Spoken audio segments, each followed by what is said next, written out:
Olá, olá, olá, seja muito bem-vindo, seja muito bem-vinda a mais um podcast Vitória e Superação. E hoje eu tenho a honra, a alegria de receber um ex-atleta do futebol, campeão brasileiro, dentre outros vários títulos. Grande Cocito, seja muito bem-vindo. Bom dia, Gabriel. Bom dia a todos os ouvintes aí, telespectadores, né, do programa. Nome muito sugestivo, né? Vitória e Superação, algo que precisamos ter a cada dia, né? Então, eu agradeço a oportunidade, o convite aí, a partir de você. E para mim vai ser um prazer poder bater um papo. Maravilha, cara. Obrigado mesmo. Cocito, conta pra gente de onde veio a vontade de jogar futebol, de realmente seguir em uma carreira. Então, eu sou nascido em Bebedouro, né? Interior de São Paulo. E meu pai, delegado de polícia, aposentado já, porém ele jogou futebol também, né? Inclusive, chegou a jogar com o Pelé em 2 oportunidades, jogou no Baquinho, né, onde eles começaram lá no Bauru Atlético Clube, e depois, posteriormente, jogou no Santos também. Depois, meu pai jogou no Uau! Botafogo de Ribeirão Preto, jogou no Corinthians Prudente, jogou no Noroeste, Oswaldo Cruz. Então, meu pai jogou futebol ali, se não me engano, até os 26 anos. E chegou a ser convocado para a seleção de novos, porém, ele estava também com a. Ele tinha na sua veia, né, a questão da polícia e quis ser delegado, seguir a carreira de delegado. Nós sabemos que o futebol, né, antigamente, né, em outras épocas, era muito marginalizado, e ele acabou partindo para o lado aí, fez direito e foi ser delegado de polícia. Então nós já temos esse DNA, né, futebolístico já na veia, né, trazido pelo meu pai. Meu pai era em 10 irmãos, vários outros tios meus também jogaram, não foram Uhum. profissionais, mas sempre gostaram de futebol. Meu avô, né, foi treinador e dono lá de uma equipe também lá em Piratininga. Então nós já trouxemos desde cedo, né? Então meu pai gostou do esporte, principalmente pelo futebol. E aí eu iniciei. Meu pai tinha um. Meu pai, quando foi delegado em Batatais, né? Então eu antes fiz um ano de. Completei um ano de idade já em Batatais, no interior de São Paulo, também próximo a Ribeirão Preto. E na delegacia onde meu pai era delegado, ele fez lá um campinho de futebol, né? Nos fundos da delegacia. E eu jogava futebol lá com os meus amigos, né? E no primeiro momento, sempre gostei de futebol, né? Mas naquele Uhum. primeiro momento, ainda quando criança, né? Eu ainda não sei, não tinha esse sonho, vou ser jogador de futebol. A gente gostava de jogar futebol, eu gostava mesmo. E aí, num belo dia lá, um amigo meu que jogava comigo me convidou para fazer um teste, né? Lá no Fantasminha da Mogiana, que é as equipes menores do Batatais Futebol Clube. E ali fui eu, daí eu passei no teste, ali eu comecei a tomar realmente gosto e vislumbrar uma carreira profissional, né? E aí as coisas foram acontecendo a partir daí. Eu comecei a jogar nas escolinhas ali do Batatais, aí em alguns clubes, aí foi feito em 88, né? Eu tinha 11 anos, uma seleção da cidade de Batatais, onde eu fui convocado para participar de uma liga ribeirão pretana de futebol, onde tinham as grandes equipes ali, que era Botafogo de Ribeirão, Comercial e outras equipes da região. E, e nós, né, entramos ali como franco-atiradores, essa equipe do Batatais, e acabamos, né, eu ainda digo que foi a primeira equipe desacreditada que eu participei, né? Então, aí nós, quando ninguém acreditava que nós pudéssemos chegar, né, longe, nós acabamos sendo campeões em cima do Botafogo de Ribeirão Preto, e daí surgiu o convite para que lá eu fosse jogar, né, onde eu cheguei depois em 90 e permaneci até 98, até vir para o Atlético Paranaense. Que legal. Então você se tornou profissional no Botafogo. No Botafogo. Comecei em 90 nas Dentinho, né, depois Uhum. Mirim, aí era infantil, né, sub-15, 17, juniores, e me profissionalizei no Botafogo. Aí eu joguei, já havia jogado no Botafogo em 95, eu acabei subindo profissional, então 95, 96, 97, e 98, nos primeiros meses ali, né, eu tava jogando a Série A2, eu tive uma lesão de pubis e tal, e eu acabei sendo comprado nessa época ali. Eu vim em abril de 98 pro Atlético, após ter jogado já 3 anos e pouco como profissional do Botafogo. Que legal. E eu lembro quando você veio pro Atlético, veio você, o Lucas, E o Gustavo, o Gustavo, isso mesmo. Gustavo exato, Zagueirão, né? exato, Gustavo, zagueiro. Legal. E conta um pouquinho como foi a sua chegada aqui, é, o que o Botafogo nessa época estava jogando, quais competições, como é que foi também essa transição para jogar outros campeonatos? Então, a gente até digo, né, que Nós, enquanto estávamos no Botafogo, onde eu até gosto sempre de refrisar, que eu sou muito grato realmente ao Botafogo, não só pela contribuição na minha formação, né, como atleta profissional, como jogador, mas principalmente como pessoa, né? Então, assim, até nós tivemos um encontro agora, há pouco tempo, lá da equipe da nossa turma do Botafogo, lá em Ribeirão Preto, onde vieram jogadores que jogaram com a gente, que um mora no Piauí, outro mora lá em Engenhema, no Mato Grosso, outro em Rondonópolis, em Manhuaçu. Então, assim, todos fizeram um esforço muito grande para estarmos juntos. Isso aconteceu agora, se não me engano, foi dia 15, dia 16 agora de novembro passado, porque realmente naquele momento era uma época difícil, o Botafogo ali com vários meses de salários atrasados, e nós ali nessas dificuldades realmente que você vê, né, o quanto se fortalece as amizades. E nós, né, nos fortalecemos muito, somos amigos até hoje, você vê amigos aí de, sei lá, 25, de quase 30 anos atrás aí ou mais, e que permanece algo verdadeiro até hoje, né? Então, todos fizeram um esforço para se encontrar, porque nesses momentos, né, de dificuldade, por isso que eu digo que o Botafogo nos ajudou, nos ensinou muito a nos formarmos como homens, né? E nos tornarmos vencedores na vida, né? Não somente pensar em levantar um troféu ou algo nesse sentido. Então, o Botafogo, ainda mais, não só o Botafogo em si, a instituição, mas pelas pessoas que lá passaram, né? Que foram nossos mestres, nossos treinadores, desde quando eu cheguei lá até quando eu saí, sempre muitos, né? Todos eles, na verdade, contribuíram de alguma forma na nossa formação como cidadão. Que legal. E lá você estava jogando o E Paulistão 2, exato. E jogava o brasileiro, segunda divisão? Quando eu subi em 95, né, para o profissional, com 18 anos, a gente estava na Série A2. Aí nós tivemos um acesso em 95 do Paulista, né, Série A2, subimos para o Paulistão, aí em 96 jogamos Paulistão.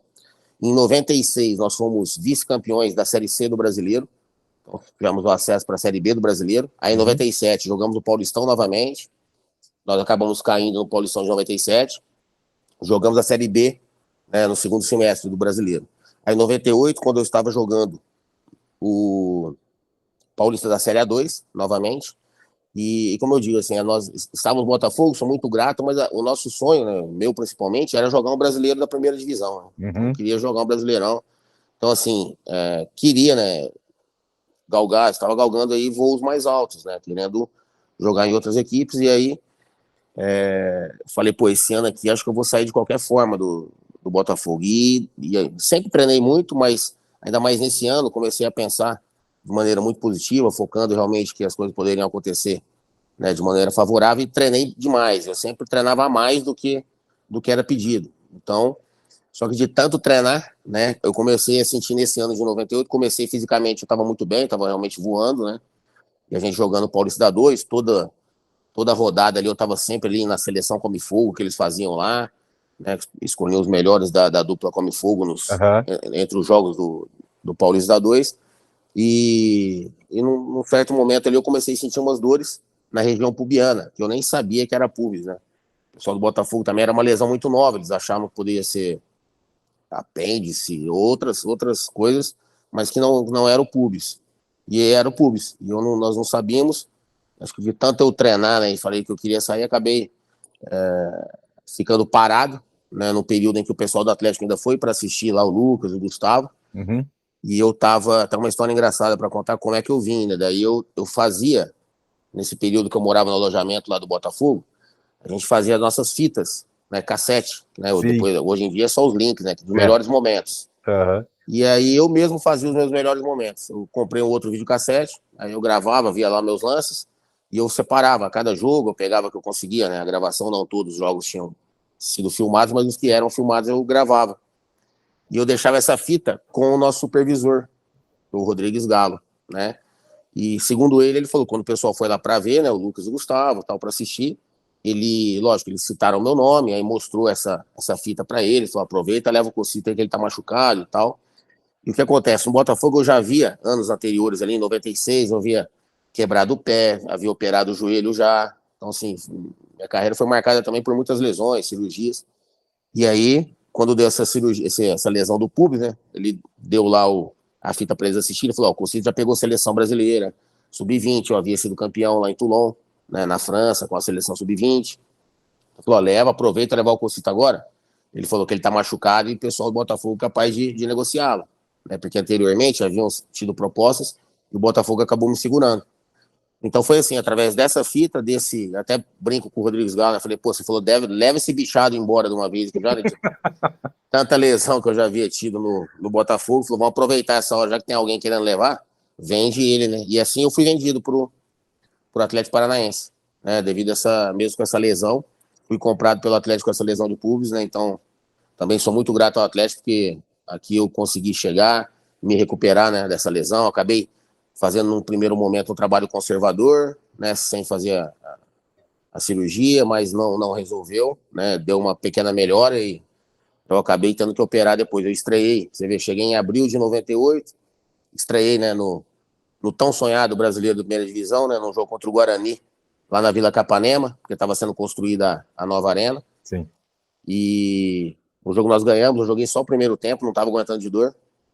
Isso foi dia 24 de setembro de 98. E aí, no dia 7 de outubro de 98, eu acabei fazendo a cirurgia do pulso. Só retornando, né, aos treinamentos normais em dia 5 de janeiro de 99, que foi quando a gente começou a pré-temporada de 99. Então foram momentos difíceis também quando eu cheguei no Atlético, primeiro porque eu fui o primeiro a fazer essa cirurgia no Atlético. Era uma lesão muito recente, assim, essa lesão de pubis, né? Não havia muitos casos, e então, assim, a minha angústia era muito grande nesse sentido de saber se eu conseguiria voltar a jogar normalmente, né, se eu conseguiria desempenhar, mas graças a Deus aí, né, e aos médicos e aos fisioterapeutas e tudo, consegui retornar e conseguir dar sequência na minha carreira. Que legal. Aí em 99 começa campeão da seletiva. Exato. 2000 vai disputar a primeira Libertadores. Exatamente. Primeiro teve o Paranaense, foi aí que eu conseguia começar a mostrar o meu futebol aqui no Atlético mesmo, né? Mas aí na semifinal contra o Coritiba, eu acabo tendo uma lesão não é o ligamento cruzado, é o ligamento colateral medial. Na semifinal e nós perdemos o Coritiba. O nosso treinador era Antônio Clemente. E aí saiu o Antônio Clemente, né? E chegou o Vadão, né? Para preparar o time pro Brasileiro de 99. Uhum. E esse foi um momento também que eu passei, assim, alguns momentos difíceis nesse ano aí, porque quando eu lesiono, chega o Vadão, chega a contratação de outros jogadores, principalmente na minha posição, no caso do Axel, no próprio Fabiano, né? Tinha o Marcos Vinícius, o Fabiano que jogou no Flamengo, né? Depois no Atlético também, do 2004, ele retornou. E aí eu fui lá para trás da fila, né? Então eu fiquei no departamento médico, me recuperando. Quando eu retorno da lesão, esses jogadores já estavam na minha frente, né? E aí um dia eu chego para trocar, para treinar, e aí o roupeiro, né, o nosso famoso Lobinho, falou para eu subir para falar com o diretor, que sou Moraes. E quando acontece aí, já pode esperar que alguma coisa não é tão boa, né? Uhum. Quando não é para trocar. E aí ainda mais eu, né, voltando de lesão. Aí eu peguei e subi, falei que sou Moraes disse que o Londrina estava me querendo e que era para eu ir para Londrina, que eu ia jogar Série B e tal. E aí eu acabei de falar agora anteriormente que o meu sonho era jogar o Brasileirão na primeira divisão. Eu só havia conseguido jogar meio tempo, né, naquele jogo de 98 contra o Guarani, que depois eu tive que fazer a cirurgia do pulso. E aí, né, na hora já veio na minha cabeça, assim, né, uma angústia também, assim, uma preocupação. Eu falei, pô, mas eu via que eu tinha condição de jogar no Atlético, mesmo estando atrás da fila, eu ia buscar meu espaço, né, respeitando a todos. E aí eu disse ao Sr. Moraes que eu não iria. Eu falei, mas eu falei, o Londrina que tá me querendo ou vocês estão querendo me mandar para lá, né? Daí ele respondeu, eu falei, os dois, né? Eles estão querendo, vocês também estão querendo. Aí ele falou, Cocito, vai para lá, vai ser o melhor tal. Eu falei, Sr. Moraes, eu não vou para lá, vou ficar aqui. Ele falou, mas aqui você não vai jogar. Eu falei, vou jogar, eu tenho condição de jogar aqui, eu vou treinar, já vou recuperar minha posição e tal.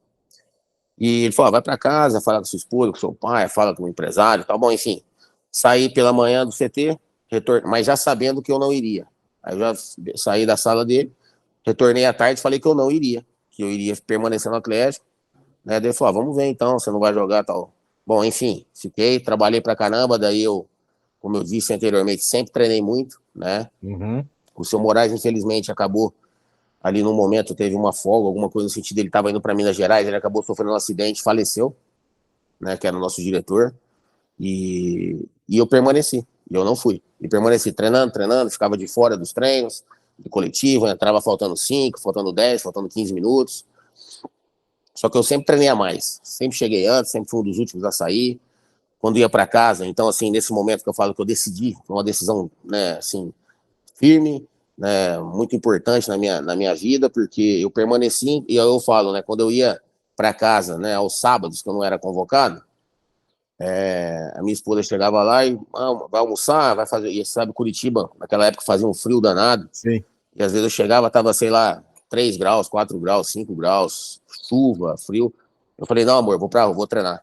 Mas você vai na onde? Já havia treinado tudo, então assim, enquanto aqueles outros amigos preteridos também, né, que estavam do lado de fora, me chamando para ir, sei lá, para tomar uma caipirinha, para ir para feijoada, para ir para o pagode, ou colocando a culpa, né, no treinador, ou arrumando desculpa, arrumando muleta, a minha decisão foi outra, né, foi de olhar o que eu poderia melhorar, de focar no meu preparo, né, para que eu sabia que eu não acredito muito, não. Tenho muita fé em Deus e acredito muito no merecimento, que as coisas acontecem de acordo com o que nós merecemos, nem mais nem menos.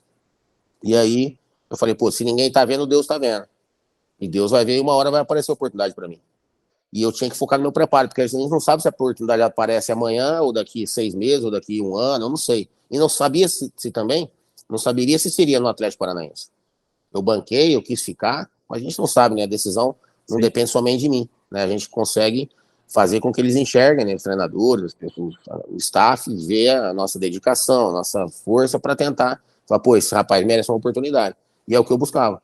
E aí eu treinava pra rua no sábado, né, à tarde, domingo de manhã, às vezes folga, eu já ia treinar, correr, fazer da pique, intervalado, fazia tudo, para na hora que surgir essa oportunidade, eu estivesse pronto.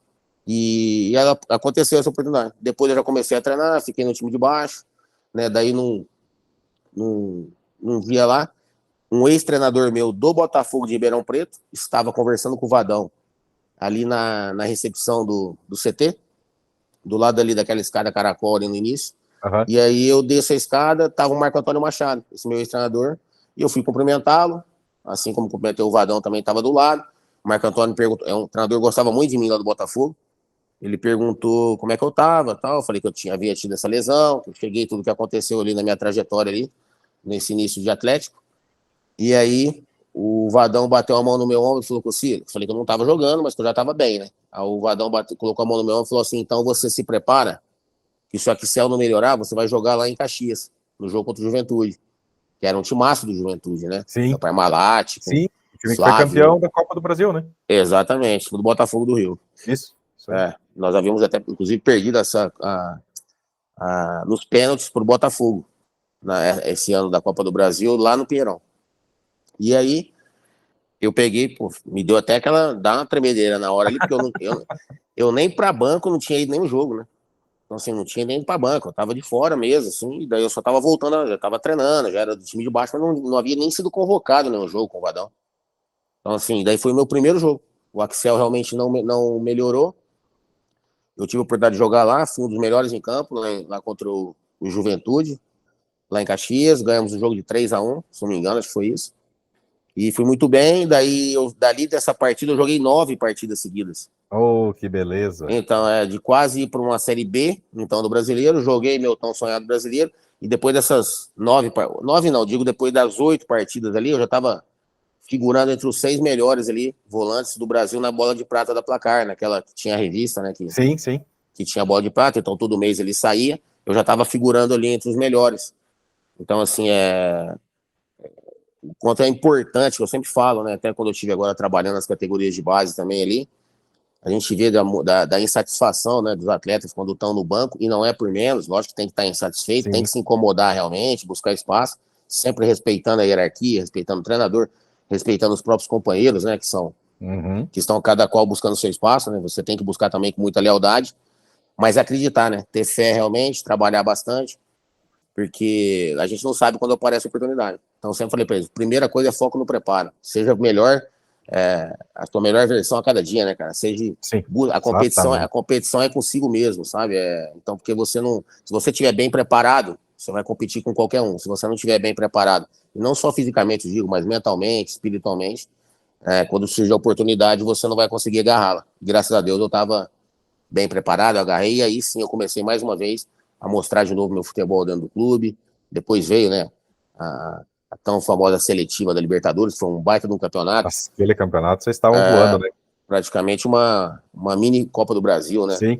E você vê, depois de um momento de tamanha frustração, como é a nossa vida, né? Nossa vida é feita de expectativas, frustrações, realizações, né? Então, mais frustração, mais realização e assim segue. O importante é que a gente permaneça sempre, né, levantando a cada tombo, né? E ali, depois de um baita tombo que nós tivemos, que foi no jogo contra o Botafogo de Ribeirão Preto, que nós tínhamos a chance de classificar e de ficar entre os 8, né? Nós acabamos perdendo para o Botafogo de Ribeirão Preto lá, já rebaixado. E ali nós perdemos, aí que nós ficamos lá em 9º lugar, não classificamos, e por isso nós fomos disputar a seletiva. Então, no momento de frustração, dificuldade, nós nos fortalecemos, né, ainda mais, né? Foi uma alavanca para que nós pudéssemos dar a volta por cima, e aí sim, sermos campeões da seletiva, né, com jogos memoráveis, e aí ter a oportunidade de jogar a primeira Libertadores em 2000, né? Como é que foi estrear numa Libertadores? Maravilhoso. Eu que sonhava, né, primeiro em jogar um brasileiro, né, que nem eu falei. E aí já ter a oportunidade, mesmo sem ser campeão brasileiro ainda, né, mas de jogar uma Libertadores para mim foi algo, né, fascinante, assim. Então, e sendo a primeira Libertadores minha e de muitos, né, por isso que eu falo que nós construímos juntamente com o Atlético uma história que o Atlético também não havia disputado. Então, Não, assim, algo muito novo para o Atlético, assim como para o Atlético, como para muitos de nós, né? Tirando ali, acho que o Silas, o Goiano, né? Eu não sei se mais algum ali havia jogado uma Libertadores. Para mim foi algo muito novo e para nós algo fascinante. E fizemos uma grande campanha, né? Na primeira fase, se não me engano, foi uma segunda melhor equipe. E depois acabamos perdendo também um jogo aí para o Atlético Mineiro nos pênaltis. Nos pênaltis. Né? Então, o que eu via que aquela equipe nossa ali tinha tudo também para chegar mais longe, né? Mas é como eu digo, era um jogo. Quando eu falo na questão de. Tanto é o slogan da escola minha hoje aqui, né? Formar vencedores para o jogo da vida. E a gente escolheu vencedor, onde a gente aplica, inclusive, aqui o DNA de vencedor, né? Que são pilares de valores, princípios, norteadores para a formação do cidadão antes de tudo, né? E por que usar vencedor e não campeão? Porque, por exemplo, essa equipe de 2000, né, ela não foi campeã, fomos campeões paranaenses, não fomos campeões da Libertadores, por exemplo. Como em outras oportunidades, tantos outros jogadores, né, às vezes passam por uma equipe, que é uma equipe boa pra caramba, jogadores, né, aguerridos, disciplinados, e às vezes não levantam o troféu. Né? Só um é campeão, né? Exatamente. Aí não são campeões, mas muitos são vencedores. E acontece o inverso também. Sim. Que muitos campeões vão no embalo, né, de outros e acabam sendo campeões de algumas equipes, mas não são realmente vencedores na acepção da palavra, que é o que eu penso, né, aquele que busca a excelência todos os dias, aquele que tem todos os princípios e os valores que a gente prega, por exemplo, aqui, como renúncia, né, como responsabilidade, como respeito. Segura aí os valores que eu já vou te perguntar, esses valores aí. Mais ou menos isso. Vai ter a próxima pergunta aqui, tá na fila, mas eu quero saber depois. Aí termina ali 2000, e aí classifica, né, eliminado pelo Inter, se eu não me engano. Não, fomos eliminados pelo Atlético Mineiro. Nós perdemos no Mineirão. No Brasileiro depois. No Brasileiro... Não, daí nós estávamos na seletiva, porque a seletiva jogou uma Libertadores, né? Daí na Libertadores, nós saímos na Libertadores pro Atlético Mineiro. Isso, mas depois veio o Brasileirão de 2000. O Brasileiro de 2000, daí já era aquela Copa João Avelange. Verdade. Daí já começou já ali ali já era, não lembro se já foi não, depois ainda não era mata-mata, né? Não, era mata-mata. Daí vinha no módulo amarelo, módulo verde. Isso, depois teve, nós acabamos não classificando, né? E não estávamos muito bem da perna naquele ano. Se eu não me engano, depois vem 2001. Depois em 2001. Esse é o ano, né? Exatamente. Em 2001 nós começamos ali com o Carpegiani, né, que começou a formação, e até, eu digo assim, ó, o mais importante que eu digo desse ano de 2000, na verdade, foi manter vários jogadores que chegaram bem anteriormente ao clube.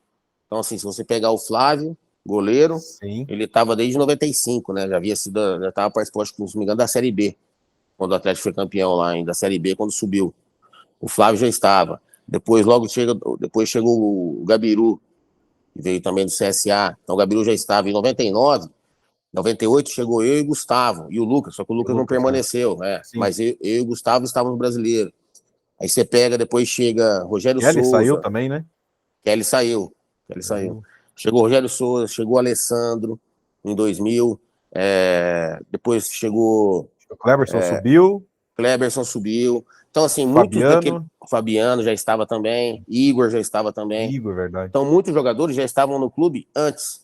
Então, nós já estávamos vivendo junto com o clube esse crescimento, essa ascensão e esse anseio realmente, assim, de querer buscar algo grande. O Atlético já demonstrando junto conosco, né, a gente crescendo junto, que nós tínhamos a possibilidade. O Atlético tinha um CT maravilhoso, como tem, né? Só foi melhorando a cada dia. Tinha construído a arena. Então, assim, a gente sentia do clube a grandeza, né? Que o clube poderia estar no patamar mais alto. E nós sentimos isso. Então, essa identificação que nós tínhamos era muito grande. Com o clube, com a instituição, né? Com tudo que nós recebíamos e também com os torcedores. Então, a gente via essa sinergia foi se criando com o passar desse tempo. Não foi uma equipe que chegou e foi montada para ser campeão em 2001. Ela já vinha se construindo há algum tempo, né? O Atlético, principalmente da entrada do Petralha ali, vislumbrando, né? Algo grande, né? Então, assim, não foi da boca para fora. Ele realmente falou e teve atitude de muito trabalho, de muita coragem, né? Além de tudo. E isso transferia para nós, né? Então, a gente sentia isso da diretoria, dos torcedores, tudo isso aí, a gente acabava internalizando. Isso aí, nós vimos que sabíamos a dificuldade, mas que não era impossível, né? Que não era impossível. E aí nós fomos chegando a cada dia aí. Então começou com o Carpegiani, não lembrava do Carpegiani. Daí Carpegiani, daí chegou o Nem, aí chegou o Souza, né? Alex Mineiro, aí foi chegando alguns jogadores e acabou encaixando, fazendo aquela equipe. Nós fomos campeões paranaenses também, né? E fomos bicampeões. E aí se formou, né? Essa equipe no final ainda se não me engano, 2001, acho que a final ainda quem foi campeão paranaense foi o Flávio Lopes, acho que passou ainda nesse ano. Nossa, é verdade. Depois veio o Mário Sérgio, né? Depois veio o Mário Sérgio, exatamente. Como é que foi trabalhar com o Mário Sérgio? Como que ele era? Bacana, muito, como é que vamos dizer assim, treinador que cobra bastante, né? E, assim, muito vibrante. Eu com o Mário Sérgio ainda, quando chegou o Mário Sérgio, mais uma oportunidade aqui de citar o que nós estamos falando aqui em relação à questão de banco de reservas, por exemplo. Quando chega o Mário Sérgio, ele chega e traz alguns jogadores também contratados por ele, né? Que ele havia trabalhado, se não me engano, no Fortaleza, mas trouxe o Pires, trouxe o Erandi, trouxe outros jogadores. E eu acabo também começando aquele ano no banco de reservas. Então, 2001, eu digo no Brasileiro ali, eu era banco, né? E aí eu consegui a vaga titular durante a competição. Né? Inclusive ali após a saída dele. Durante o Mário Sérgio ainda estava, vários jogos eu ia para todos os jogos, entrava, tive a oportunidade de ajudar bastante também no início, né? Mesmo entrando nos jogos, alguns devido a uma suspensão ou outra, de jogar como titular, mas eu não era o titular da equipe. Aí o Pires acabou tendo alguns jogos, suspensões, eu acabei entrando, aí foi a chegada do Geninho, quando chega o Geninho, ele manteve a equipe, né? Eu estava no banco, depois o Pires teve alguns jogos de suspensão, eu acabei entrando, e fui muito bem também, por isso que eu falo sempre, nós temos que estar preparados, a gente não sabe se vai ter oportunidade ou não vai ter, se vai ser sua ou não. E quando eu tive a oportunidade depois, principalmente com o Geninho, no jogo contra o Corinthians, que foi um jogo na Arena, nós ganhamos de 3, e foi 3-1, se não me engano. E depois o outro jogo foi contra o Botafogo do Rio. Esses 2 jogos o Pires ficou suspenso. Contra o Botafogo do Rio no Maracanã, nós também ganhamos de 3 no Maracanã, do Botafogo. Aí o outro jogo, depois do Botafogo, foi contra o Santa Cruz, lá em Recife. Nós fomos direto pro Rio para lá. E aí o Pires foi para lá. E aí nós não sabíamos até, eu não sabia se eu ia jogar titular, se eu ia manter, eu havia vindo de 2 vitórias, né? E o Geninho acabou me mantendo nesse jogo. Nós ganhamos de 5, né, de 5-1 lá do Santa Cruz. Eu acabei jogando bem novamente. Aí eu me mantive como titular da equipe. Então é algo bacana. E depois, no final da história, todos sabem, né? Sim. Tem as fotos aí, a gente levantando o troféu e tudo. E eu como titular, né, sabendo que tive uma boa parcela de contribuição, assim como todos, né, naquele tipo. Você, Cleberson e Gabiru, né, o meio. Ali com o Alessandro pela direita, Fabiano na esquerda, isso. Kleber e Alex Mineiro na frente. A gente fala o Gabiru, né, que era o titular, mas muitas das oportunidades, às vezes o Gabiru se machucou e o Souza, a gente falava também, era o jogou muita bola. 12º titular. Na verdade, nós tínhamos, eu falo que ali, Adalto, Ilan, Igor, Dagoberto, né, Dagoberto. todos que daquela equipe ali, eu falo que o grande pulo do gato, na verdade, assim, a grande contribuição que eu digo do Geninho naquele grupo, né? Eu falo assim, enquanto líder, né? Eu falo que a questão do líder é fazer com que todos se sintam importantes, né? Sim. Então, primeira coisa, porque se todos se sentem importantes, né? Esse sentimento de pertencimento faz com que ele se prepare, com que ele treine, que ele acredite, que ele tenha fé, que no momento ele vai ser preciso ele entrar e ele precisa estar bem, assim como os que estão jogando. Eu digo que em muitas oportunidades o banco, às vezes, ele é mais importante do que quem está jogando. E é muito difícil você, quando está no banco, entrar no jogo, até você entrar naquele clima, sabe? Então, mas quando você está ali fora, vivendo junto, porque o que acontece é que muitos estão ali fora, então não estão concentrados realmente no jogo, estão desligados, exatamente. Mas esse foi o papel fundamental, é fazer com que todos estivessem sempre na mesma sintonia, sempre conectados, independente se estivessem jogando ou não, se estavam convocados ou não, porque às vezes um jogador que não era convocado no jogo, ele podia estar jogando no outro titular, né? Então, assim, haja vista que, bom, o Ilan, o primeiro gol na final do Brasileiro, quem fez foi o Ilan, o Kleber estava suspenso. Sim. Então, assim, tamanha importância, vários jogos o Adalto entrou, no jogo contra o Bahia, por exemplo, que estava 3-3, aquele jogão que nós ganhamos de 6, estava 3-3 no jogo difícil pra caramba na arena contra o Bahia, eu fui substituído, quem entrou no meu lugar foi o Adalto. Cumprimentei o Adalto, né? Isso que eu falo, gente, já passar aquela energia. O Adalto entra, no primeiro toque na bola do Adalto foi um gol de cabeça que ele fez. E aí nós ganhamos de 6-3. Então, assim, a importância dessa sinergia entre todos, né? Assim, dessa comunhão, realmente. E isso fez com que nós... Então, assim, mas isso primeiro parte da liderança maior, né? Então, ali, eu falo dentro do grupo, então, no caso, o treinador. E aí, com outras lideranças dentro do plantel realmente de jogadores, que eu chamo de lideranças positivas, né? Então nós tínhamos ali um capitão que era o NEM, correto? Porém, nós tínhamos outros líderes dentro da equipe, né? O próprio Rogério Corrêa, o próprio Gustavo, eu mesmo, enfim, outros jogadores, Souza. Então, às vezes, você vê o Souza, às vezes não era o titular absoluto, mas era um cara que tinha uma liderança mesmo dentro do banco. O cara que estava sempre ligado, sempre, por tudo que ele já tinha representava, né? Ele já tinha jogado em São Paulo, Corinthians, tudo, mas um cara que veio com uma humildade tremenda. Então, assim, todos esses valores aí, esses princípios dentro da equipe fez com que nós fôssemos campeões brasileiros. Que legal, cara. E é bom trazer isso, porque tá indo ao ar nessa semana, exatamente na semana do título, né? Foi a primeira final dia 16 de dezembro, Exato. O jogo do São Caetano, 23 de dezembro de 2001. Então é legal trazer esses momentos marcantes aí do título de 2001, que é uma conquista extremamente marcante, né? Se não for a principal da história do clube, é a mais marcante. Né? Sem dúvida, sem dúvida. Que legal. Depois aí, até quando que você fica no Atlético? Então, daí fiquei em 2001, daí 2002, permaneci até 2003. Aí 2003 eu saio, né? Vou pro Corinthians emprestado. Aí no Corinthians chego muito bem também, acabo depois na minha terceira partida, né? Eu estreiei contra o Flamengo, num jogo no Pacaembu, um jogão, fui muito bem. Depois jogo contra o River Plate lá pela Libertadores, lá no Monumental de Nunes. Um jogo também que estava super controlado, a gente vencendo o jogo lá de 1-0 até finalzinho. Tomamos uma virada em 5 minutos e do River. Aí quando eu volto desse jogo do River, a gente vai para Fortaleza direto, para jogar contra o Fortaleza. E ali eu tenho a minha primeira lesão no Corinthians, que eu torci o tornozelo. Até num lance em que eu acabo salvando um gol ainda, a bola bate na ponta do meu pé e eu torço o tornozelo, aí eu não consigo jogar já o jogo da volta contra o River. E ali foi a primeira lesão. Depois eu volto. Tive uma lesão séria também, que foi um estiramento sério, uma distensão na posterior da coxa, no Corinthians. Aí, de novo, vou lá, retorno, me preparo fisicamente, tudo, retorno. No dia do meu aniversário, 24 de agosto, eu quebro o pé. Também no jogo contra o Inter. Então, assim, no Corinthians não consegui ter uma sequência longa de jogos, mas, porém, os jogos que eu joguei, eu sempre consegui demonstrar meu futebol. Eu quase renovei no Corinthians, mas nós sabemos da pressão lá que é muito grande. Eu estava voltando dessa lesão do pé, a preocupação é muito grande, a preocupação de que se eu pudesse, vai que eu quebro o pé novamente, né? Sim. Nós sabemos da pressão lá da torcida e tudo.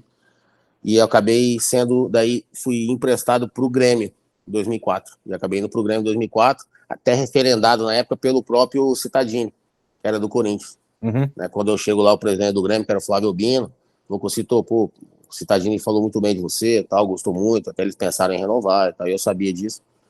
E aí eu fui pro Grêmio, fiquei no Grêmio em 2004, retorno em 2005, né, pro Atlético. para ser mais uma vez campeão paranaense e jogar Libertadores, né? Esse ano foi...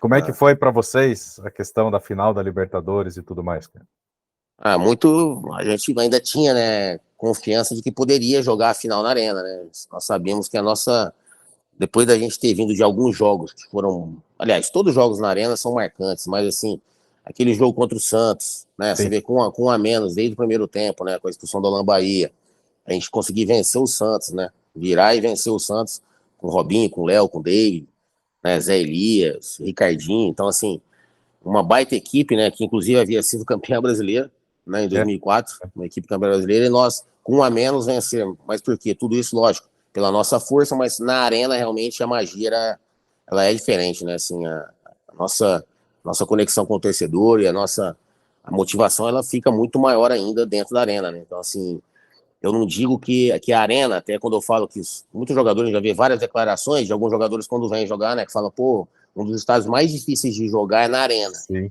Não é que o torcedor faz algo contra o adversário, é que ele motiva demais a nossa equipe, né? Então, assim, e é lógico que eu sempre digo também que é de dentro para fora. A nossa equipe, aguerrida, demonstrando, lutando a cada lance, medindo palmo a palmo, né? Com bola, sem a bola, querendo a bola sempre, Sim. com a bola sendo vertical, sendo agressivo.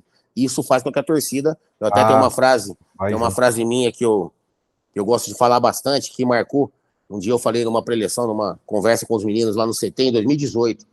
Eu falei bem assim, eu falei, nós não queremos um time para levantar a torcida, nós queremos um time que não deixa a torcida sentar. E as nossas equipes, nessas épocas aí, né, nas épocas que eu tive a felicidade de jogar aí, mas isso se dá muito por conta do que nós fazemos dentro do campo. Sim. E a torcida, quando ela tá pensando em sentar, você tá disputando uma bola, tá roubando uma bola, ou tá fazendo uma falta, ou tá correndo, ou tá chutando pro gol, ou tá finalizando a jogada, ou tá sendo agressivo, então assim, não dá nem tempo dela sentar. É desse jeito que eu imagino a equipe como deve jogar, principalmente na Arena. Né? A intensidade, exatamente, total, a todo momento. E aí, quando nós soubemos que nós não iríamos jogar na Arena, lógico que dá uma murchada naquele momento. Né? Depois ainda teve aquele jogo contra os Chivas, né? Na semifinal. Então, assim, 3-0, uma equipe que tinha vários jogadores aí de seleção. Voando. Exatamente. Então, assim, aí nós, contra o São Paulo, ainda mais contra o São Paulo, que nós sabíamos que aqui na Arena eles sempre, né? A gente sempre fazia bons resultados aqui. A gente viu a declaração do próprio Amoroso. Acho que na comemoração, se não me engano, eu vi uma entrevista, acho que dos 10 anos, do título, né, deles, a Libertadores lá, que quando eles souberam que não ia jogar na Arena, que daí sim eles fortaleceram ainda mais, né? A confiança deles aumentou ainda mais, porque eles sabiam da dificuldade que era jogar aqui. Né? Então, assim, para nós foi uma ducha de água fria. Fomos para lá, o torcedor fez todo o movimento, o clube e tal, para que... Né? Mas nós sabemos, vai lá pro Beira-Rio, o estádio, tudo longe, as dimensões, eu digo, a arquibancada mais longe, sim, não é? Era outra coisa. Mas acabamos ainda fizemos lá um bom jogo, né? Tivemos uma fatalidade do Durval ali no lance de fazer um gol contra. Nós sabíamos que nós não podíamos fazer essas faltas ali que eles tinham, né? A bola aérea do São Paulo era muito boa, né? Com o Fabão, Lugano, e acabamos tomando esse gol, né? E aí fomos para o Morumbi. No Morumbi também tivemos a infelicidade no finalzinho ali, né, do Fabrício acabar pênalti, né, na trave. Errando o pênalti na trave. E inclusive eu deixo bem claro que eu sou um dos maiores defensores do Fabrício, né, que contribuiu demais, não só muito para que nós chegássemos nessa final, um jogador fantástico, uma grande pessoa. E eu falo sempre assim, aqui, o que ele mais queria naquele momento era um abraço, né? Então, assim, o pessoal fala, pô, e o Fabrício? O pessoal, quando pergunta, acho que a gente vai, né, ia xingá-lo, fazer algo nesse sentido. Né? Eu disse assim, ainda brinco, né? Eu falo, pô, se ele tivesse dado uma cavadinha, né? Fosse menosprezo, assim, nesse sentido, né? E a gente podia até pegar no pescoço, falar pra ele nem descer o vestiário lá. Agora, ele bateu, pô, consciente, sério. E assim, eu sempre falo que erro técnico ninguém quer cometer, né? Então, os nossos companheiros, nós temos que motivá-los, né, cara? Então, fomos lá, demos um abraço e voltamos lá, mas eu acho que a história poderia ter sido diferente, né? A gente voltando com 1-1 no placar, o São Paulo teria que se abrir, mas aí não aconteceu e nós tivemos que fazer o inverso, né? A gente tentar que sair para tentar fazer o gol e acabamos perdendo aquele jogo. O time de São Paulo também era muito bom, né? Muito bom, exatamente. Qualquer espaço que desse, eles aproveitavam. Era um time massa. Legal. E depois aí você fica até quando no Atlético? Daí em 2005, depois ali eu jogo mais algum. O meu último jogo no Atlético foi aquele 5-4 contra o Cruzeiro, na Arena, pelo Lembra? Brasileiro, um jogão. E daí foi o meu último jogo. Daí eu fui para o Tenerife, em 2000, final de 2005, fico 5, 6 no Tenerife. Aí em 2007 eu fui para o Real Múrcia, né, o outro time da Espanha. Uhum. Ali eu descubro essa minha lesão de cartilagem, né, que até fez com que eu parasse precocemente. Então, mas ali eu tenho essa lesão, descubro, acabo fazendo a cirurgia lá no joelho no Real Múrcia, e ali eu fico 2 meses sem pisar no chão, depois da Caramba! cirurgia. E eu achei que eu poderia voltar a jogar em um mês, que para mim seria uma artroscopia simples. Aí quando termina de fazer ali a cirurgia, depois no outro dia o médico falou, ó, você tem que ficar 2 meses sem colocar o pé no chão. Aí já imaginei, né, minha perna vai atrofiar tudo, eu falei, pô, pra eu voltar a jogar como agora, quanto tempo? Aí nesse meio tempo eu acabei decidindo, meu filho não estava estudando lá, né, até falo uma decisão minha ali que foi precipitada, porque o treinador gostava muito de mim, o pessoal queria que eu continuasse lá, que eu recuperasse lá. A equipe do Real Murcia nesse ano ela acabou ascendendo à primeira divisão, então assim, eu teria a oportunidade de jogar a primeira divisão do espanhol, né, no ano seguinte, mas eu acabei precipitadamente pedindo para vir embora. Eu que quis sair, quis voltar, preocupado com a questão do estudo do meu filho, né, algo que se fosse hoje realmente eu agiria de outra forma. Sim. E acabamos retornando para o Brasil, daí eu me recuperei aqui em Curitiba, né, na clínica do Dr. Edilson Tille, Uhum. me fortaleci, daí eu acabei voltando, ainda joguei depois em 2007 no Fortaleza, onde eu fui ainda campeão cearense, e quase ficamos em quinto na Série B do Brasileiro, quase não subimos por pouco. Depois, em 2008, fui para o Avaí, né, onde nós tivemos o acesso também com o Avaí da Série B para a Série A do Brasileiro. Em 2009, eu joguei o Carioca pelo Boa Vista do Rio, e o segundo semestre eu joguei o Brasileiro da Série B pelo Vila Nova de Goiás, onde eu pendurei as chuteiras. Ali eu já não conseguia mais, realmente já vinha sentindo dores. Depois dessa cirurgia minha, esses últimos 3 anos da minha carreira, era uma base de inflamatórios para treinar, injeção para jogar, né? E aí já não estava já no Vila Nova ali começou no final ali eu já não conseguia performar da maneira que eu deveria, ou que eu acredito que eu deveria. E eu sempre tive muito essa consciência de que quando eu não conseguisse render da forma esperada, né, que eu iria parar de jogar. Inclusive teve um fato, né, também que eu cito como muito marcante ali, porque quando eu chego no Vila Nova, eles demoraram praticamente quase uma semana para assinar meu contrato. Eu senti alguma coisa que era por conta do médico. Por causa da minha lesão, ele não queria Tá. assinar. Uhum. E aí eu pedi para falar com o médico. Aí o doutor chegou lá um dia, eu fui até ele na sala, ele falou, eu queria falar em particular e tal. Doutor, deixa eu falar uma coisa pro senhor. Eu deixei a minha família a 1.200 quilômetros de distância, estão lá em Curitiba, né, eu tenho 2 filhos, eu não vim aqui para roubar de ninguém. Eu vou jogar, se o meu joelho em algum momento ele der, se eu não conseguir jogar por conta do meu joelho, o senhor pode ficar tranquilo que eu deixo o que eu tiver para trás aqui e eu vou embora. Eu não tô aqui para sacanagem de maneira alguma, tal, porque nós sabemos que infelizmente tem muitos jogadores que mesmo não performando legal, né, e não, às vezes nem é por conta de lesão e acabam a gente, entre aspas, né, ficam roubando por aí, né? Sim, sim. Quando a gente fala, pô, tá roubando, tá, não tá nem jogando direito, mas tá, eu não é da minha, né, do meu feio, não seria da minha índole, né, fazer isso. E eu fui falar olho no olho com ele, bem claro, para que ele entendesse, escutasse da minha boca que isso aconteceria. E infelizmente acabou acontecendo, porque daí chegou no final do brasileiro ali, um mês antes, em novembro ainda, eu tava, de 2009. Teve um jogo lá, meu joelho começou a bambear, ainda fui para ajudar no jogo contra a Campinense, lá em Campina Grande. A gente tinha que vencer esse jogo, né, para livrar do rebaixamento. Nós vencemos o jogo, eu entrei jogando, mas eu tive que ser substituído. E ainda quando eu saio, ainda falei para todo mundo assim, eu já saí no banco, falei, ó, quem viu, viu, hein? Quem não viu agora é só ir no YouTube aí, porque eu parei de jogar futebol hoje. Os caras não acreditavam, porque assim, eu joguei bem o primeiro tempo. Inclusive eu tenho gravado esse jogo, assim. Uhum. Mas não tava bem, mas assim, tecnicamente, com a bola e tal, mas quando o cara dava o tapa do lado, eu já não conseguia responder, sabe? Uhum. Meu joelho doía muito e eu acabei, desse dia mesmo, foi meu último jogo. Aí parei de jogar futebol, fui lá, falei com o doutor, né?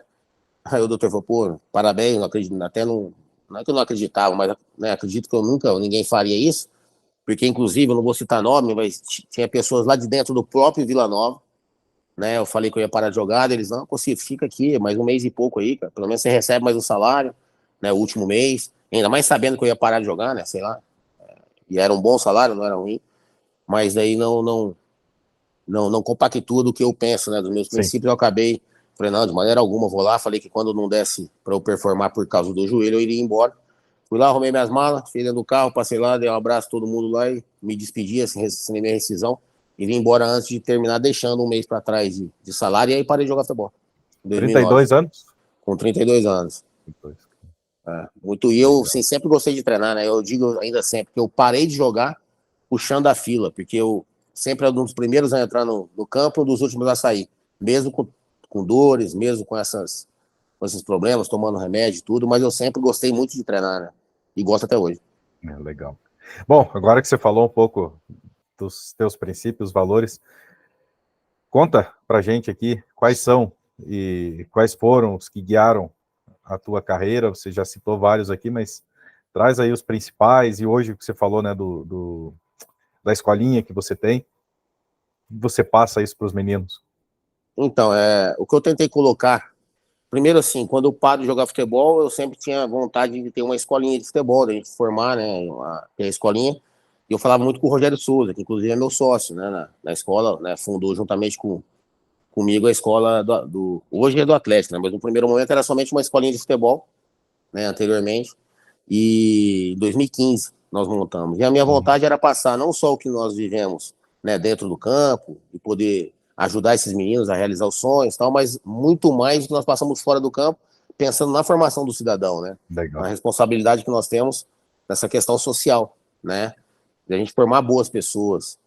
Que nem eu falo sempre, acredito piamente que melhores pessoas serão melhores profissionais. Sim. Independentemente da função Exatamente. que ele venha exercer, né? Seja dentro do campo ou fora dele.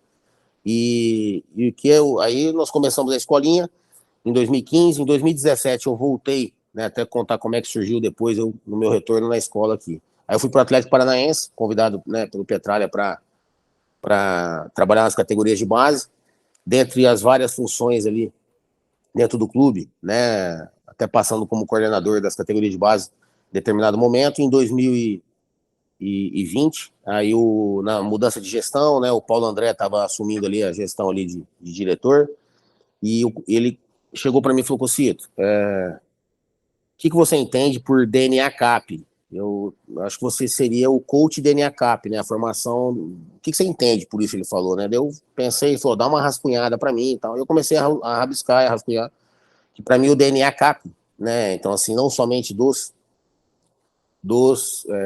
meninos, dos atletas, dos jogadores, mas de todos os colaboradores, né? Eu acho que nós temos que eu acabei de falar agora, pensando na formação, primeiro, formar o cidadão, então, assim, algo que remete às nossas características, né, o DNA. Então, que todos os colaboradores, jogadores, tivessem bons princípios e valores, né? Então, assim, fossem, primeiro, boas pessoas, bons cidadãos, e que tivessem essa mentalidade vencedora, né? Que tanto é inspirada pelo Petralha, né, pela história do Atlético, na verdade. Sim. Então, a minha ideia era essa, era associar a formação do cidadão a essa mentalidade vencedora. E a partir daí, esses que nós fomos colocando alguns princípios e valores lá no DNA CAP, né?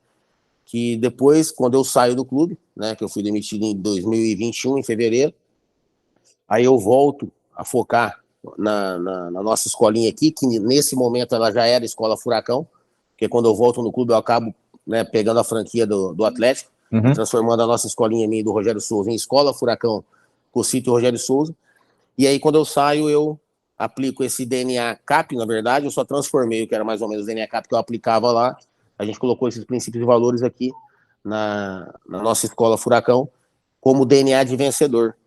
Legal. E é por isso que eu digo, e aí eu criei esse slogan, né, que é formar vencedores para o jogo da vida, né, que a nossa vida, como eu disse, como no jogo, né, é feita de expectativas, como numa própria partida de futebol, né, os torcedores estão lá esperando que a equipe vença, às vezes se frustra, às vezes toma um gol, 2 gols, daqui a pouco tem uma realização porque ela acaba virando o jogo 3-2, então assim, a nossa vida é da mesma forma, né, em alguns momentos acontecem algo em questão de relacionamento, em questão na questão profissional mesmo, de trabalho, né? A gente tem uma expectativa e acontece outra. O que nós não podemos é esmorecer nunca.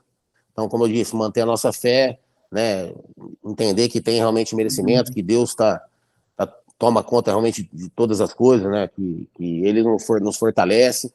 Então, aí eu peguei esses princípios e valores, DNA de vencedor, porque também não campeão, porque eu falei anteriormente aí, Sim, né? Que às vezes exatamente. o campeão não é vencedor. Então, assim, as nossas equipes, por exemplo, hoje, esse ano nós, aqui da escolinha, nós ganhamos, sei lá, mais de 20 troféus durante o ano, né? Com as categorias, né? Mas ganhamos 20 e poucos e devemos ter perdido uns 30 ou mais. Então, na vida, a gente muito mais perde do que ganha, né? Então, assim, mas o que eu falo para eles sempre, eu nunca cobrei resultado, né?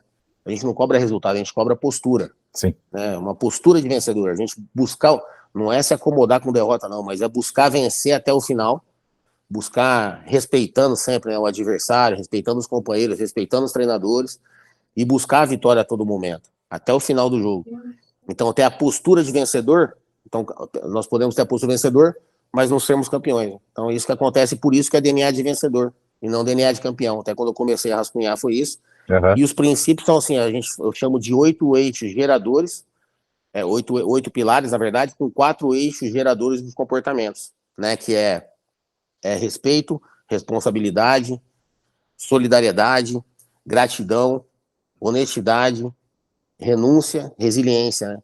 E os 4 eixos geradores de comportamento é a atitude, né? Porque não adianta nada nós somente falarmos e Sim. não tivermos congruência aí no que nós Uhum. aplicamos, né? Perfeito. Paixão, que é realmente ter paixão no que faz, que eu falo que a questão, muitas vezes as pessoas se preocupam muito mais na questão financeira, ao invés de colocar amor no que faz, então aí essa inversão de valores acaba Financeira é não... consequência, né? É consequência do amor que você coloca, exatamente, dessa paixão no que faz. E a excelência, né, que Legal. também para a busca constante, eu sempre Fundamental. digo aqui, né, que a perfeição ela realmente não existe, Sim. aliás, é somente divina, né? Exatamente. Mas nós temos que estar sempre buscando sermos melhores a cada dia em todos esses aspectos, Isso aí. né? E propósito. Então, assim, o porquê, que nem eu falo, tudo foi disseminado, a gente dissemina para os professores, para os coordenadores, para o nosso coordenador, que é o Doc aqui, Uhum. porque se nós não tivermos um norte realmente, a gente, né, não sabe para onde vai. Então, assim, o que é? A primeira coisa, Exatamente. nós estamos aqui para servir, né? Então, assim, para servir os meninos, para servir a sociedade, então, assim, se a gente tiver esse intuito. E aí, por exemplo, quando a gente fala em respeito, né? Que é um dos pilares. Eu falo para eles, não dá para se falar em respeito sem falar em empatia. E alguns dos nossos professores, um ou outro somente, são pais. Mas alguns têm Sim. irmãos mais novos. Então, assim, Sim. tá, se coloca no lugar onde você gostaria que seu filho, né, praticasse um esporte, uma atividade, qual escolinha você gostaria de colocar? Num lugar onde ele é respeitado, né? Então, assim, se imagine você trate, né, ou cuide dos meninos como você gostaria de cuidar dos seus filhos, Sim. ou de um irmão mais novo. Então, assim, é se colocar no lugar, né, dos Fantástico. outros. Eu acho que isso aí faz com que a nossa escola hoje realmente, eu até digo, é realmente um sucesso. Hoje nós tínhamos, quando eu saí do clube, 120 alunos. Hoje nós temos aí praticamente quase 700 alunos. Caramba! Com outras franquias, aí nós abrimos uma outra franquia no Bará, nós temos um núcleo no Poltava, que é de futsal, aí criamos a base, esse ano aí, a base CRS, para aqueles jogadores, os meninos, que às vezes têm um potencial técnico melhor e que Sim. vislumbram realmente essa profissão, para a gente poder ter os treinamentos ali todos os dias. Então a gente foi Uhum. ampliando, mas isso só aconteceu porque todos esses nossos colaboradores, como eu disse que lá no Atlético era para todos os colaboradores, né? Aqui na escola também, não é somente para os meninos, é para nós, desde para nós Vocês são os fundadores. líderes, né? Vocês são um exemplo para eles. Exatamente, e todos eles, né, os professores, todos entenderem e acreditam que esse é o caminho, né? Então, hoje a gente está muito feliz, né? Terminamos o ano aí muito bem.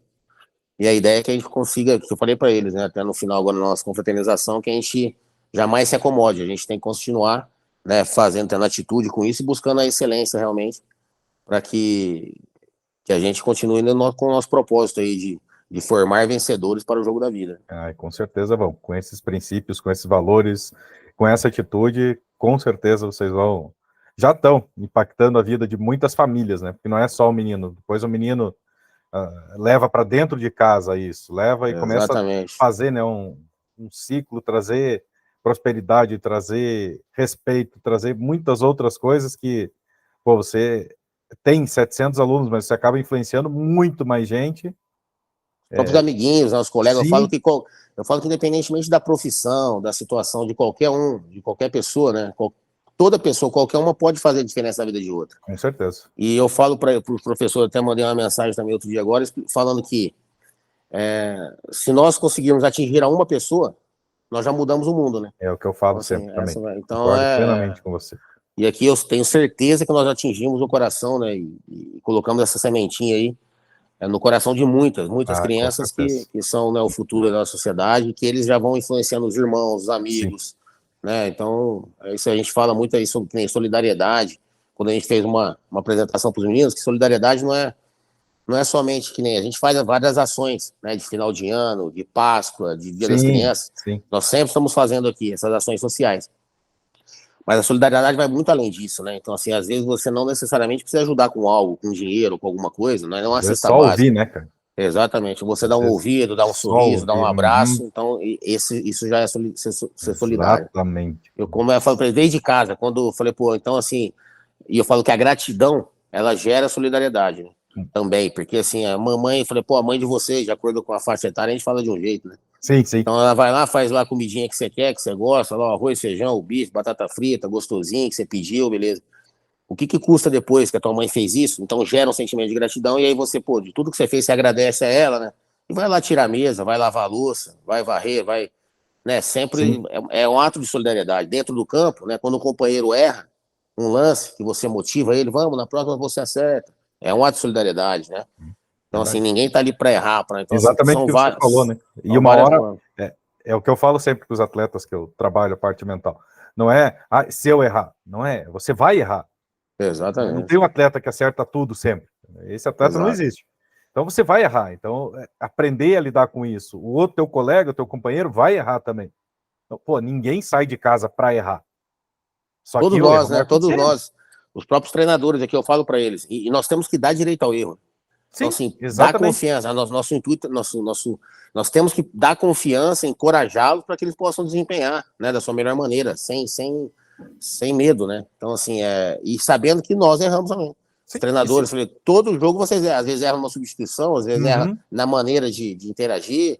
Em algum momento, todo mundo, enquanto, né, nós estivermos aqui Sim, respirando, nós vamos estar errando, né? Não tem exatamente. como.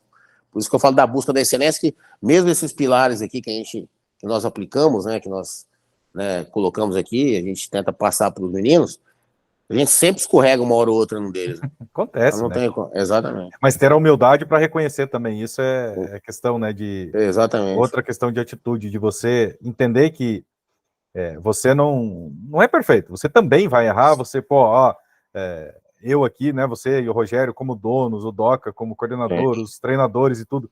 Cara, ó, quero pedir desculpa para vocês e ter essa humildade. Pô, lá, ó, o Cocito, pô, o Rogério, o Doca, né? Então, pô, os meninos vão ver isso, cara. Eles vão ver isso como algo natural. Né? Sem Então, dúvida. ó, baita exemplo, cara, que vocês dão. Fantástico, fantástico Isso mesmo. aí. Muito bom, parabéns, cara. Perfeito. Ei, conta uma história engraçada, curiosa aí do tempo de jogador. O pessoal gosta de contar uma minha muito engraçada, que foi da, na véspera da final do primeiro jogo aqui, né, contra o São Caetano. Uhum. Que a gente estava concentrado, né, ali no CT, e tava eu, o Rogério era meu parceiro de quarto também, e eu tava tentando dar uma cochilada à tarde, na véspera do jogo, né?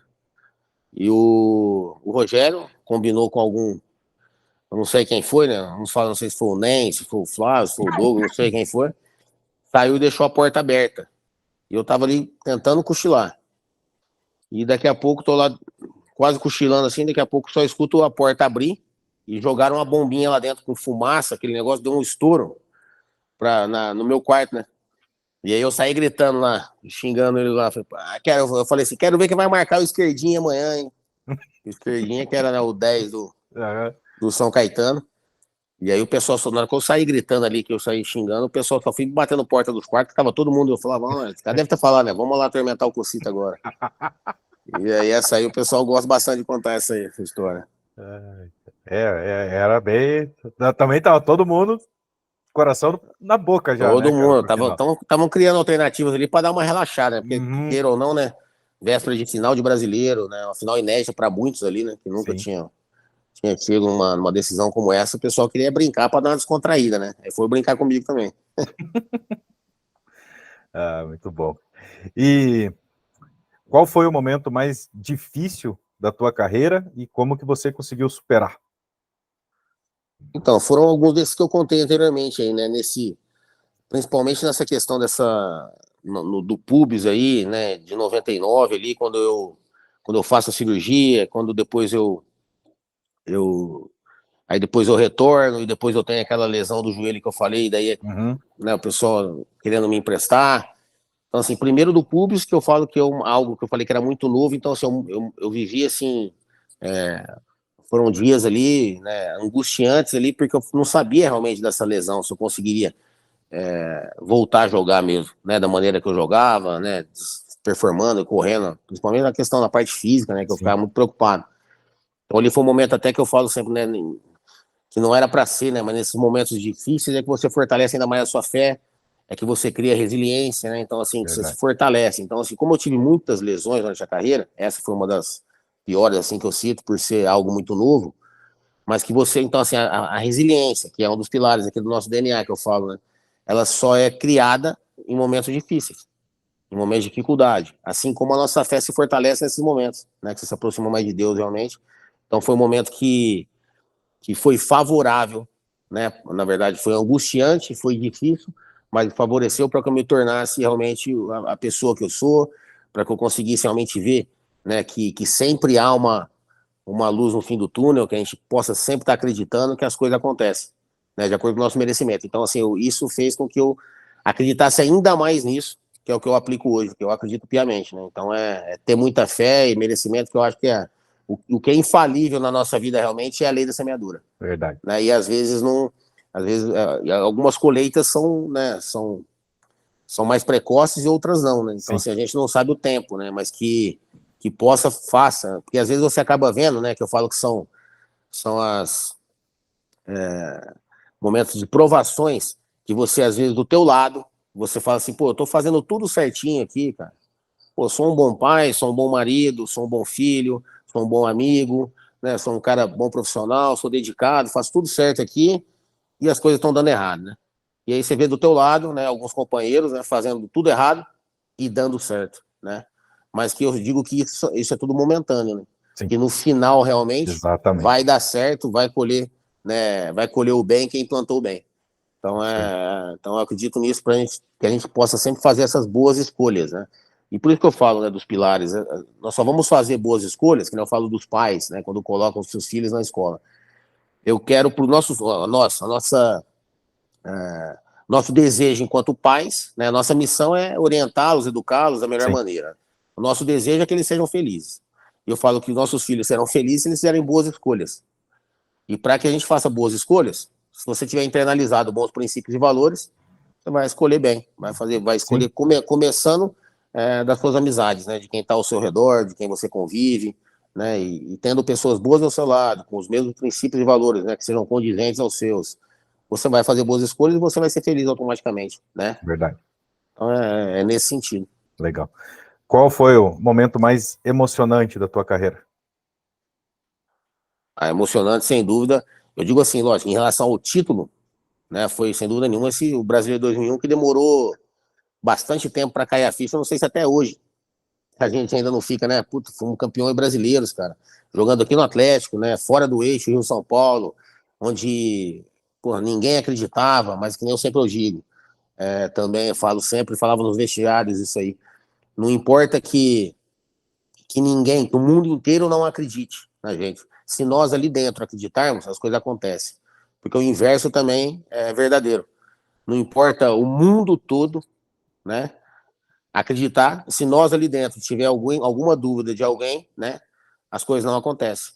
Então, assim, esse título foi realmente fundamental para mostrar realmente o quanto que essa confiança, que essa coragem, ela faz com que nós alcancemos aí o que muitos, né, não imaginam, né? Então, assim, esse título para mim foi o mais emocionante realmente da minha carreira, e um dia marcante para mim foi o dia que eu fiz o primeiro gol como profissional. Foi o primeiro gol, né? Foi um gol, fiz dois, né, no Atlético Paranaense, o outro foi contra o Santos.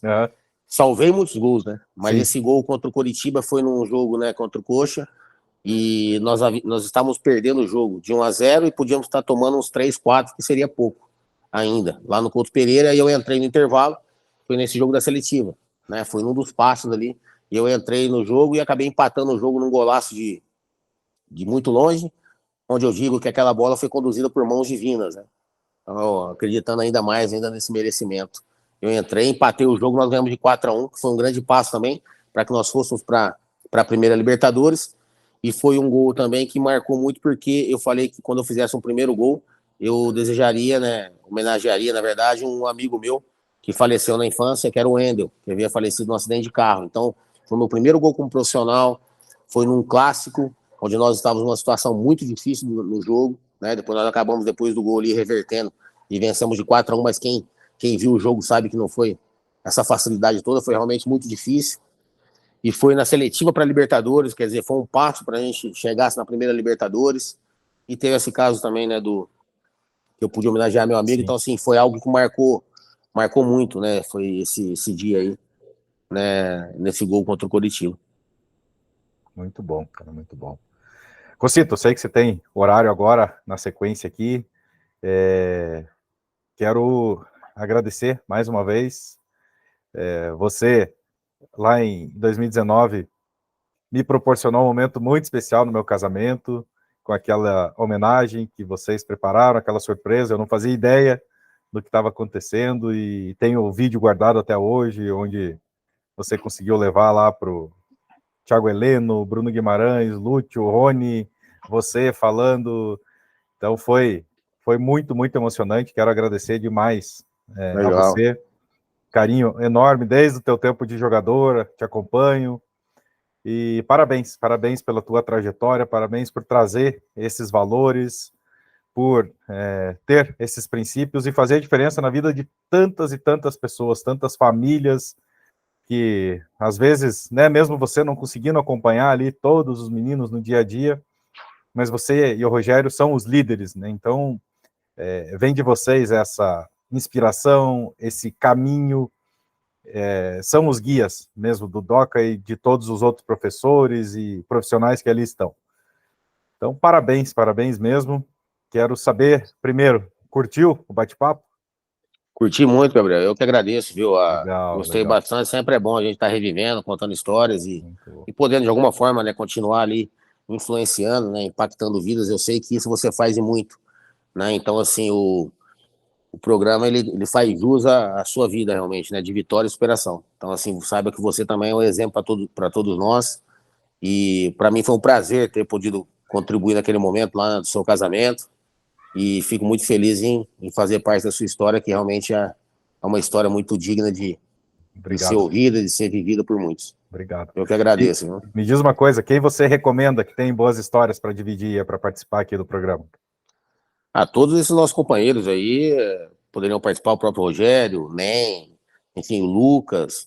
Não sei, o Lucas é um cara muito acessível também, o meu irmão, né, não só dentro do futebol, mas um irmão com futebol, né, através do futebol eu tenho, na verdade, o Lucas, e tá sempre muito, um cara que tem histórias bacanas, tem muitos, compactua demais, principalmente nos princípios e valores, né, com ele, é um cara que muito digno realmente da linda família que ele construiu, um cara fantástico, então o próprio Rogério, o Nem, enfim, todos os outros aí, depois eu te passo ali os contatos e faço o meio de campo para que você possa fazer um bate-papo bacana também.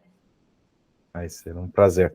Agora, deixa uma mensagem final para quem está nos ouvindo, nos assistindo, e deixa as tuas redes sociais também, fala da escolinha, quem quiser, né, tem um filho aí, em que idade, enfim, deixa aí teus recados finais para a gente, Cocito.